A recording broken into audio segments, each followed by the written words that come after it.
আমরা ছোটবেলায় দেখতাম, একেবারে ছোট সময় আমাদের যখন ব্রঙ্কাইটিস হইতো, সর্দি কাশ, ঠান্ডা লাগতো, এখন তো অ্যান্টিহিস্টামিন খাইন, তখন সময় চন্দন খাট দোকান থেকে আনতেন, তুলাই সাপ একটা চন্দন কাঠের টুকরো আনিয়া আপনার পাথর বা ওই যে আমাদের মশলা তৈরি করার যে আগের দিনের গ্রামীণ যে পাটা ফুতাইল বলা হইতো, ওইগুলার মধ্যে গসিয়া বাচ্চাদের তালুক দিলে সর্দি কাশ আপনার ভালো হয়ে যেত। না সুবহানাল্লাহ।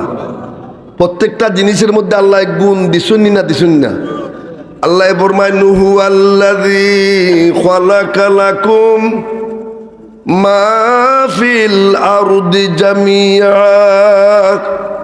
এই পৃথিবীর বুকে যা আল্লাহ সৃজন করেছেন, আল্লাহ বলেন সমস্ত তোমাদের উপকারের স্বার্থে, দরকারের সাথে, প্রয়োজনের কারণে আমি আল্লাহ সৃষ্টি করছি।